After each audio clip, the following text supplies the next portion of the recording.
So the haircut, mate. What did you ask for? Said, I want to look like I'm joining the army. How's your leg, mate? What's happening? Operation on Friday. What happened? You off? Like, are you off your feet for 2 weeks or Oh something? yeah, I'll be off my feet for a while, but I've still not given hope on making the derby. Maybe not starting. Maybe on the bench. Exactly. Hello and welcome to the Salt and Sauce podcast, discussing Edinburgh's two big football clubs, Hearts and Hibs, hosted by myself, a Hearts fan, and Robert, yourself. Hibs fan, the good guys. You can tell. You can tell. Lots to discuss this week, but before we do that, a quick shout out, obviously, for our sponsors who have been great so far. Obviously, we have first up got Mintbox Removals. Dave and his team who have risen to the top of the moving game. Lots of celebrities, lots of footballers using them week in, week out, and we would highly recommend getting in touch with Mintbox Removals for anyone moving house soon. And Robert, our other sponsor. Our other sponsors, AW Decor, Andy and his team, brilliant painters, decorators. As I said before, I can vouch for them myself.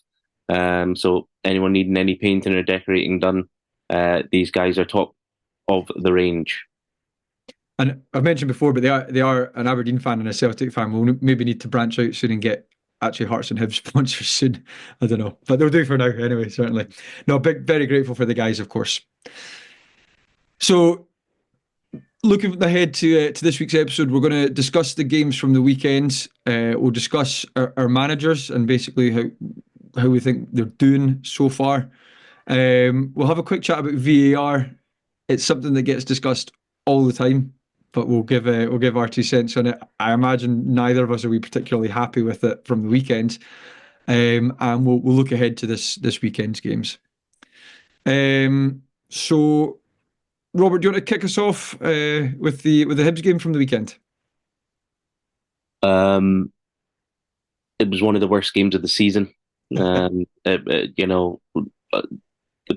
pitch was horrendous. Just, I suppose, just to clarify for anyone, it was 0-0 away to St Mirren. Yeah. And again, we thought it would be a tight match when we were looking at the game, but it was a tough watch. I mean, it was really, really poor from both teams. Really, there was just a real lack of quality. Our keeper kept us in it. Made some really good saves. Was looking really solid.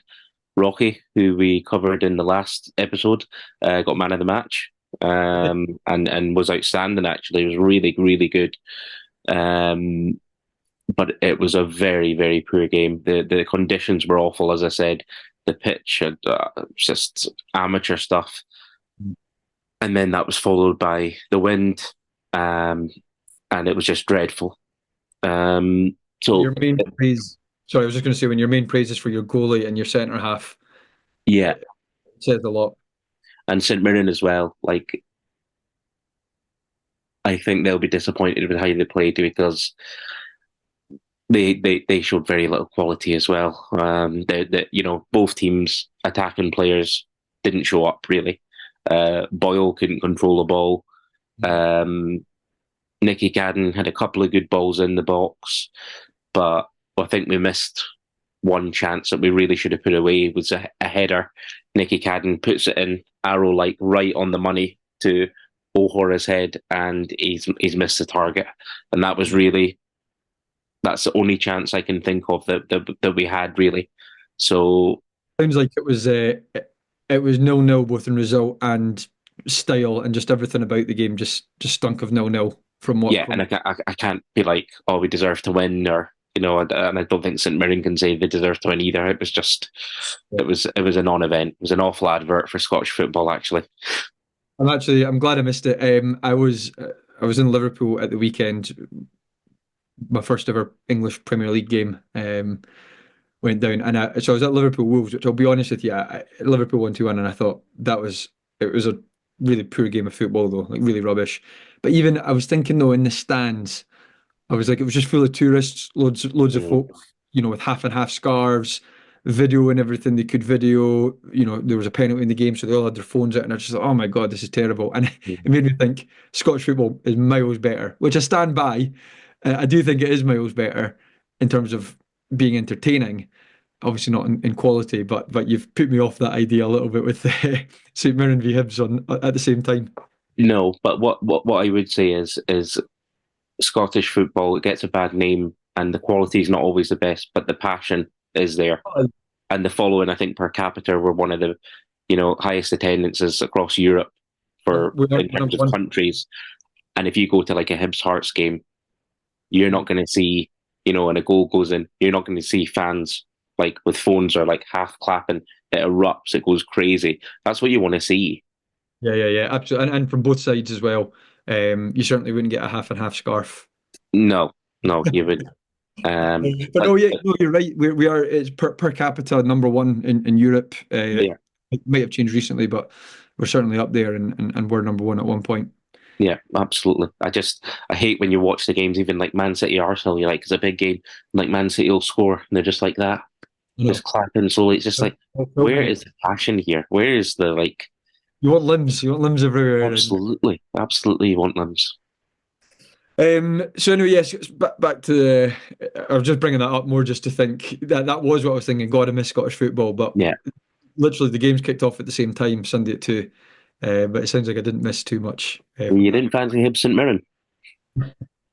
What I did miss though, it sounded like it was a good game, although it would have frustrated the hell out of me. And even watching the highlights and reading about it was Hearts Rangers. I don't know if you managed to catch it or see the highlights yourself. Um, I suppose it's summed up by Derek Ferguson, aka brother of Barry, who is as big a Rangers fan as you'll meet. Not that I think I quite like him. I like listening to him. He's quite reasonable, but he's a big Rangers fan, and he said, "I'm not joking. Hearts could have won 12-3 today, just with so many chances. Butland was class. Made lots of good saves. We missed sitters. We should have done better with them as well. We'll come on to a part of the game that I think really swung it as well when it was 1-1. We'll discuss that when we're discussing VAR. Um, and then obviously when you're getting two own goals against you and it's the same player to make it even worse, and a player who's actually been good for us since coming in, everything about it was just so frustrating. And I think anytime you play well and lose, as we ended up losing 3-1, it's frustrating. But when you've got Celtic or Rangers and you know you've got them against the wall, against the ropes, and you're absolutely the better team, and you think, oh, here we go, this could be a bonus, we bonus 3 points for us here that you wouldn't be expecting. To then somehow lose 3-1, I'm just, it's so unbelievably annoying. Um, that said, I suppose compared to where we were at one point, it is nice to be playing well and to have created the chances, and we looked dangerous with Shankland, Cabangu, and a good bit of some good attacking players on the pitch, but it's all about the result at the end of the day. And as bad as the Hibs game sounded, you got one more point than we did. So and actually I was speaking to a colleague of mine who's a Rangers fan, and he was saying obviously delighted that they won, but really quite concerning the performance. It's just a stay of execution for Clement probably. And I was saying we're both probably disappointed with that game, even though they've won. That's what I was going to say about the Hibs game. The one thing is we got a point. We went down to 10 men with 10 minutes to go. We didn't concede late, and we got a point. Like that. That's it. That's all. Yeah. That's the only positives I can give from that game because there was nothing else to take from it. And I think Gray pretty much said that himself. He just said, it was a non-event. We get a clean sheet. We get a point away at St Mirren, and we move on. As much as St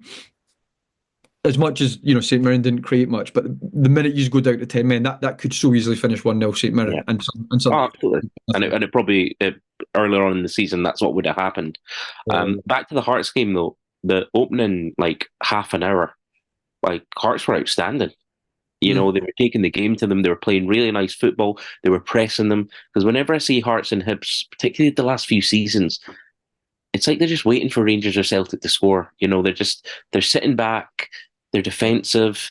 they're not wanting to have a go. And the way to get points against Rangers or Celtic is to attack, to have a go, unsettle them, get a goal ahead, and then try and frustrate them. The way to not get a goal, to get a result against them, is not by sitting back. And to be fair to Critchley and Hearts, they had a real go, and I was like really impressed with some of the patterns of play. It was the end product. Who was it? The Kabanga guy, Bangu. Kabanga. Overall play looked really, really, really good, and then just that final bit, just put the ball in the net, and that's where Rangers and Celtic, I think, sometimes kind of pull away because they don't miss chances like that. And The thing is, he has been scoring goals. Yeah, he has been scoring goals and good goals as well. Not like, rubbish tap-ins, although, obviously you take a rubbish tap-in as well. But there was a couple where, all right, he absolutely should have done better and Butland's made the save. But there was a couple of times where he has found the corner and Butland's made a good save. Yeah. So yeah, but I know what you mean. If you're going to be a striker and you're going to have as many chances as he did, yeah, you need to be taking. You need to. I think he had 3, and in a big game like that Oh, 1 week ago. Because if it goes 1-0 to Hearts, it's a completely different game. And I couldn't believe that Rangers were 1-0 up at half time. But what I would say is second half had Hearts dropped off a bit. I don't know if they kind of lost a bit of momentum or lost a bit of heart from that, but they did drop off. They weren't as good in the second half, and then obviously it was a sucker punch. It's hard to tell from highlights, obviously, what the overall play is like. But looking at it, I would say, given that we were pressing and playing with a lot of energy, it doesn't surprise me that we tired a bit. It also doesn't surprise me that we, finally did get a goal and got back in the game at 1-1, to then lose, to go back to 2-1, reasonably soon after, about 10 minutes later, especially the way it happened.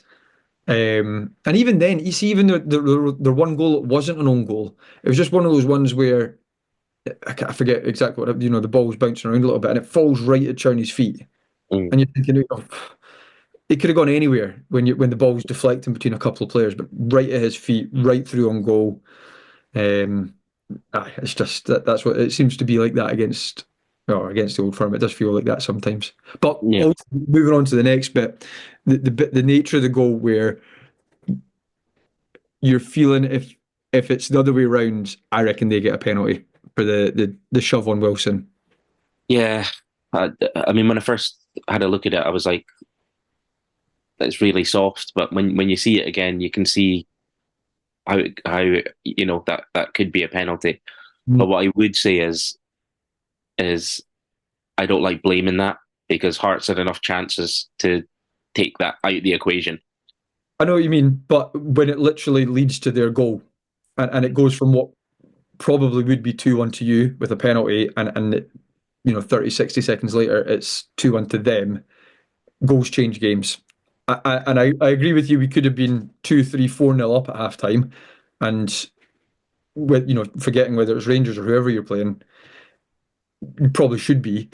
That's on us. But there's no getting away from it. If you should have had a penalty, you don't get it, and they then go 2-1 up. That changes the game. It's massive. What I would say, and I know loads of people talk about this, about whether Rangers or Celtic or whoever get decisions from the refs. One thing that annoys me the most when I see it online is one of those clubs going, "Aye, there's a conspiracy against us. Oh, look, there's Celtic getting a penalty. What a shock!" Or Celtic fans going, "There's Rangers getting a penalty to Rangers." They seem to think that just because the other one's getting a decision, it means there's a conspiracy against them. But one thing, I'm wondering if you agree with me on this, as a fan of any one of the other clubs that aren't Rangers or Celtic, I cannot believe that they think there is any sort of conspiracy against them. It is the most frustrating thing in the world, whether it's big decisions or even just lots of little decisions that change the shape of the game. I just feel like they get loads. Well, they get the rub of the green, and particularly at Ibrox or at Celtic Park, like the amount of penalties Hibs should have had over the years at Ibrox is incredible. Yet Rangers will get a soft one at Ibrox or at Easter Road. Do you know what I mean? It's very frustrating, and there's definitely not a conspiracy against Rangers or Celtic. It's just it's one of those things. Yeah, and I think you can even look at it like the number of penalties Rangers concede domestically versus in European competitions, Mm. and they went something like 4 years or something without conceding a penalty or a penalty at home or something like that. But in the league, but in that same time they conceded like five in Europe. Yeah. You know, surely there's something in that. But But what I would say is that teams need to do that. Like, so obviously we'll have a chat about the Hibs Celtic coming up, but when we play them, I want to see us have a go. I want to see us go for it. And you know what? If we lose 3-0, yeah, so yeah, yeah. what? We need to have a go. But with a bang though. You sit back, you're going to lose and lose badly. But if you can get yourself ahead, you just never know what can happen. It's that so it brings me on to VAR obviously. I like I say from only watching the highlights rather than the full game, I'll maybe let it slide a little bit, but you're wondering, that for me is what VAR is brought in for. If the refs miss something, and refs will miss something. No issues with that. I get it. I've refed a few games myself, and it just depends on the angle and what you see at the time. And there might be a player who runs across you at the wrong time, but that's why VAR is there for things like that. Um, my ultimate conclusion, and I realize this is jumping ahead a little bit. I don't like VAR. I don't want it in the game. I think it slows it down. I think it ruins it. I think it makes it much more boring for the fans. You've not got a clue what's going on. Has it actually improved decisions being correct? I still see various refs coming out saying and talking specifically about the James Wilson incident there. It should have been a penalty and blah blah blah and retrospectively and all that. And they talk about these mistakes that are still happening. So it's not doing what it's meant to do in terms. So that's the good side of VAR, but all the bad stuff that comes with VAR, we're still having to put up with that. For me, I would chuck it in the bin. I'd get rid of it. Yeah, for me it's difficult because I I think if used properly with good refs behind it, like if you've poor refs behind it making the same decisions, like Yeah, not gonna it's not gonna kind of get accurate results if you know what I mean. my question to you is, where are the good refs? Who are they? Well, our own refs, I mean, I think one of your favourites, Craig Levine, has said it before in Sports Sound. They need to be made full time.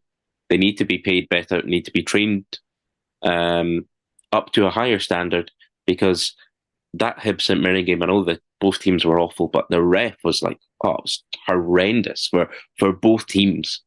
Some of the decisions, like they gave Hibs a penalty, it didn't even hit the guy's hand. Hmm. Now, thankfully, VAR was there to kind of not thankfully because obviously I wanted a pen out enough. But for the in terms of the fairness of the game, if you're a St Mirren fan, like you'd be absolutely raging if that's given against you. Like that could have cost them a huge 3 points there. But VAR overturned it. Where I think VAR could come in is the second yellows. So I know. our new signing came on there, got a very soft booking with his first tackle, but okay, you can see why it might have been a yellow. The second one, I mean, he's jumped in the air, and you need your arms up to jump. I He's know. not elbowed him. There's no motion to the guy's face, and it's a second yellow. And like even some St Mirren fans online and stuff, they're like, I can't actually believe that was given as a second yellow. I know. From all accounts, never a yellow card. Probably a foul. I Oh, think foul, maybe. that's somebody, but not all fouls are bookings. That's No. ridiculous. And this is where one thing I don't know about the full time refs thing for a couple of reasons. The the wages that Scottish football would pay a full time ref, I don't think refs would do it. Quite simply, Yeah, need more money to make it worth their while. And the minute they go full time, they've got a much bigger target on their backs, much bigger expectations.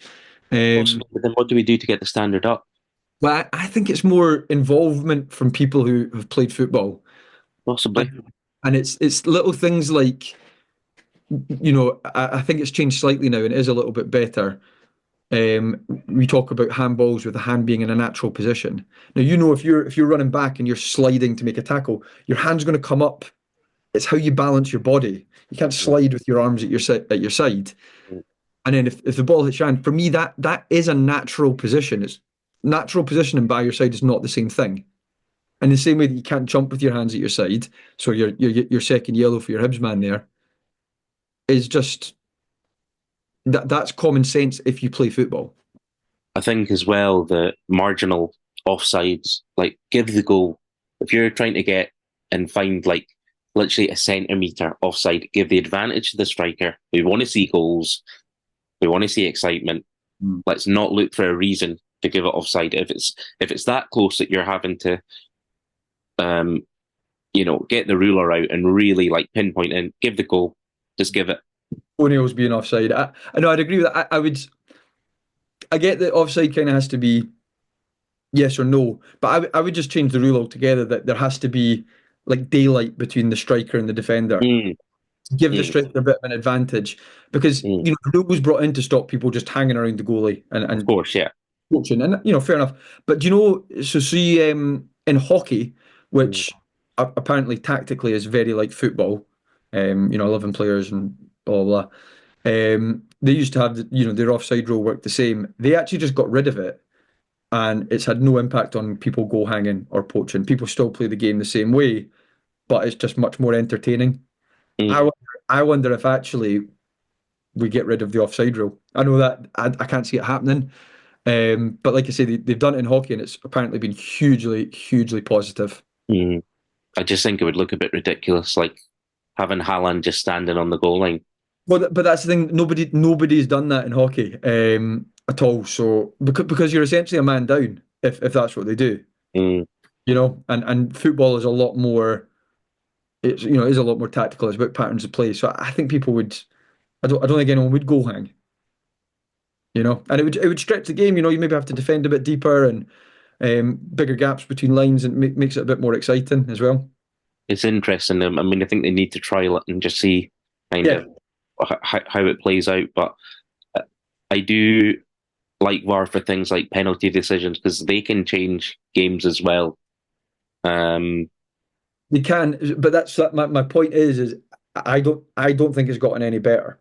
I think there's still loads of wrong decisions. oh, there is still, but I It would still is. say more often than not I they get get. your one for St Mirren there that's been overturned, right? That's obviously, and I appreciate you're saying this, even as a Hibs fan, you're saying, look, it was obviously the right decision that they Oh yeah, got, yeah. and without VAR, that doesn't happen, and Hibs maybe get a 1-0 that they shouldn't have got, and St Mirren are furious.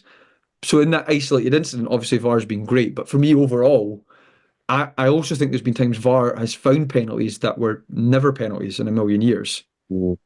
And I mean, I can think of one at Ibrox that Hearts we were 1-0 up and ended up losing 2-1 in the last couple of minutes with one of them being a penalty. That was just, I don't even think they claimed for it at the time. So again, isolated incidents, maybe it works out, but for me overall, I don't know. So, but you'd keep VAR? I keep it, but there are improvements to be made. Yeah. I think on the offside thing, and again, you know, I just think that the general standard of refereeing is very poor in the country as well. So Um, right, jumping ahead, weekend coming up. Hibs, you've got Celtic, yeah, at Easter Road. 3-0 win to the Hibs.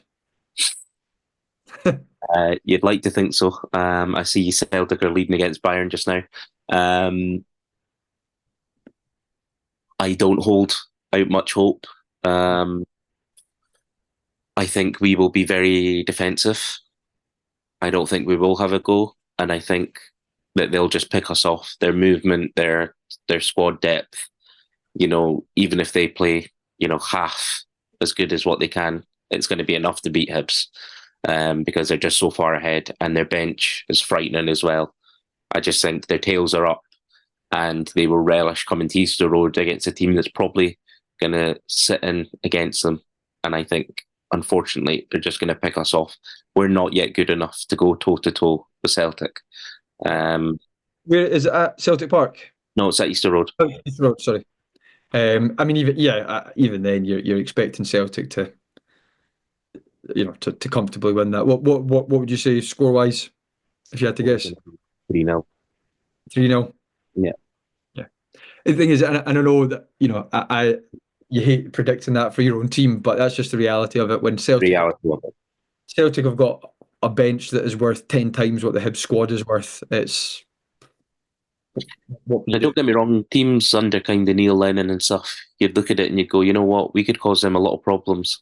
And look, we still could. The likes of, if they have an off day and the likes of Boyle's on fire, Mm. and, obviously it's football, anything can happen, but realistically, I, I just don't see us getting a result against Celtic. If we get a draw, it'd be brilliant. But If they were to end up going to 10 men early, or you got a penalty for something, you never know at that point. But when you're relying on red cards and penalties, yeah, to even it up. yes. So yeah, that's us. What about yourselves?